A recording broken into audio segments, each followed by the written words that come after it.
Today we're going to be learning how to simplify complex fractions. So your essential question is, what can I do to make simplifying complex fractions easier?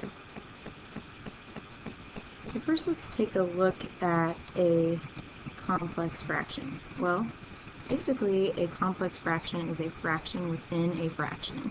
So you'll notice that we've got three different fractions here within this one larger fraction. So there's a couple of ways that we could do this. We could go ahead and find a common denominator for the bottom and then add the bottoms together. And then because we're dividing, that's the same as multiplying by the reciprocal. So then we could do it that way. So if you are comfortable with adding fractions and you want to go ahead and do that, then that's fine. The way that I prefer to do it is to make things easier. To simplify the complex fraction, I actually find a common denominator of all of the denominators, which will eliminate all the fractions. So I like to eliminate all of the fractions first by finding a common denominator for all of the denominators.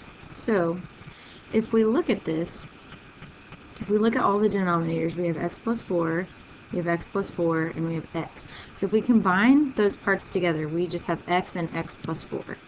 So x times x plus 4 would be the common denominator of all of the denominators. So if I multiply the top and the bottom of the fraction by the common denominator, then it will eliminate all of my other fractions. Okay. Now this says multiply all of the numerators by the common denominator. That's because when I multiply by the common denominator, x times x plus 4, that's the same as x times x plus 4 over 1. So when I multiply these, it's only going to go to the numerators. Okay, same thing here. This is a quantity. So when I multiply this by x times x plus 4 over 1, then I'm multiplying this to both of these because I have to distribute it. Okay, so when I do that, I have 5 times x plus 4. Well, basically, if I put all of that together, I get 5x times x plus 4 over what I already had, which was x plus 4, times 1, which is just x plus 4. Okay, then on the bottom, I'm going to take x times x plus 4 times 1, so it's going to stay the same. So I have x times x plus 4 all over x plus 4 plus, and then I have 2 times x plus 4, which becomes 2x times x plus 4 all over x on the bottom.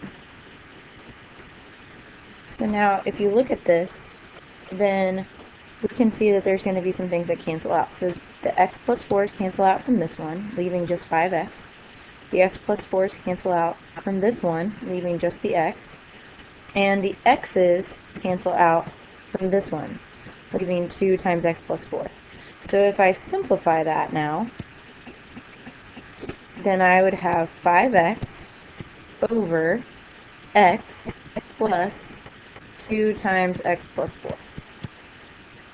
So basically all my fractions went away, which makes this great. So then what I can do is I can simplify the bottom. So I can distribute this. So I have 5x over x plus 2x plus 8.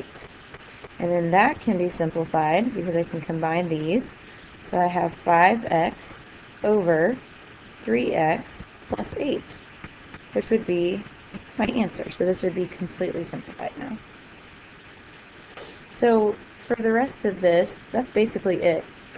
So for the rest of this, what I'm going to do, have you guys go back and answer the essential question, write your summary. I'm going to continue to do a few more examples of these. So I'd like for you to pause the video and try them on your own, and then see how well you do. So here's the next example.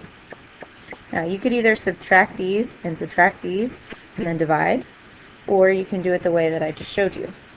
So if I find a common denominator of all the denominators, let's go ahead and write down what that is. We have 6, 3, 5, and 10. So I have 3, 5, 6, and 10 if I put them in order. Okay. You can find the least common denominator if you'd like. Okay. An easier way to do this would probably be to look at the top. 6 and 3, I could turn those both into a 6, right? And 5 and 10, I could turn those both into a 10. So I would go with that the least common denominator, if I multiply these together, would be 60. Okay, now that may not be the least common denominator, but it is a common denominator, so you could do it that way.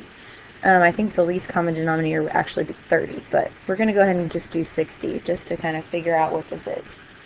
Okay, so if I used 60 as my common denominator, then I would multiply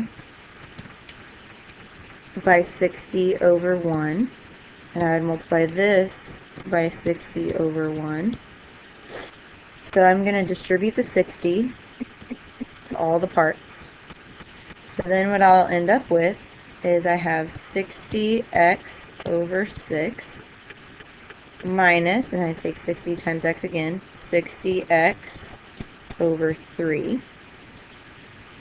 And then if I distribute the 60 here, I have 60x over 5 minus, and then I have 60 times 7, which would be 420, all over 10.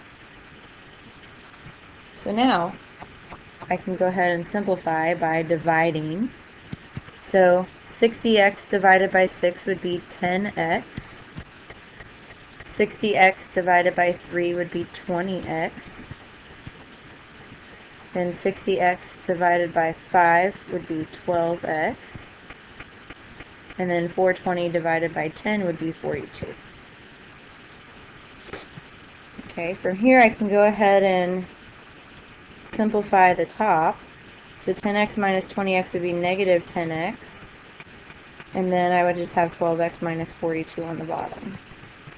So I would want to see if there was any way I could reduce this. Now, the only way to reduce once you get to this step is you have to divide all of the numbers by the same number, which I know 2, we can divide by 2 on the top and on the bottom. So then we would get negative 5x over 6x minus 21. And that would be completely reduced. So that would be your answer. So no matter how you do it, you should end up with that as your answer. Alright, let's try another one. Okay, this one's a little bit easier.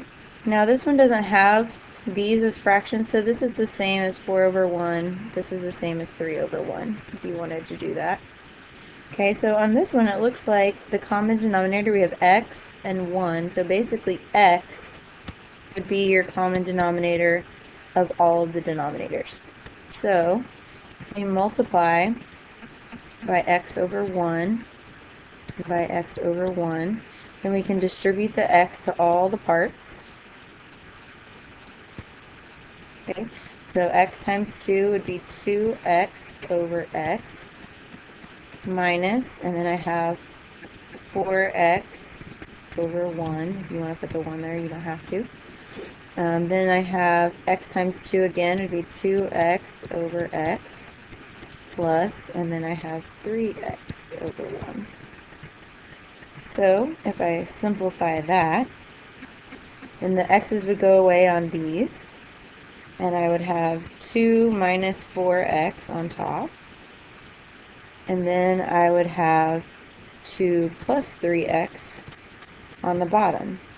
And there's nothing that can be reduced, so this would be the answer. Alright, we're going to try one more. Like I said, feel free to pause the video anytime and work these out on your own so you can check. Okay, so this one, if I look, I have x plus 5 and I have x minus 3. So my common denominator in this one, this is going to be a lot trickier.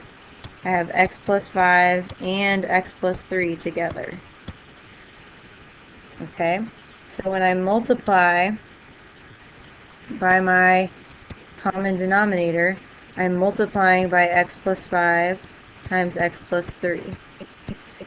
And you don't want to actually double distribute that and multiply it out, because it will create more work for you to do later.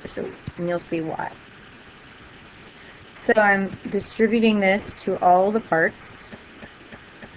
So what happens is I have 3 times x plus 5 times x plus 3 over x plus 5. And that's my top portion. Then I have this times 2. So I have 2 times x plus 5 times x plus 3 over x minus 3. I'm sorry, that should have been a minus. I don't know why I've been doing that. Sorry, you need to go back and change these to minus 3. I don't know what I was thinking. So it would be x minus 3 on these. There we go. So it has to cancel out with that one. Okay, so now we're back to there, and then we have x minus 3 on the bottom, plus, then we have 1 times these, so I have 1 times x plus 5 times x minus 3, all over x plus 5. So now you'll see that things will start to cancel out. So the x plus 5s cancel out here, the x minus 3s cancel out here, and the x plus 5s cancel out here. So now we're left with 3 times x minus 3 over 2 times x plus 5 plus 1 times x minus 3. So we can go ahead and work these out. Now, a lot of people here try to cancel out the x minus 3's, but we can't because of this addition symbol right here. Anytime anything's added or subtracted, you can't just cancel it out because they're not multiplied together, so you can't divide them. Okay, so you have to make sure if there's any addition or subtraction involved, you can't just randomly cancel things out. So I'm going to go ahead and leave the top factored for now. It's not going to really help us to multiply it out, but I am going to distribute these. So we get 2x minus 10 plus 1x minus 3. And then if I combine those together, and on the bottom I have 2x plus 1x would be 3x. And negative 10 plus negative 3 would be negative 13. Now you can go ahead if you really want to and distribute the top, but you'll get 3x minus 9 over 3x minus 13. So either of these would be considered the answer because there's nothing that you can reduce on either of those. We can't cancel out the 3x's because there's the minus in between. So those are whole quantities. So that would be the answer. All right. If there's anything else that you guys need about complex fractions, please let me know.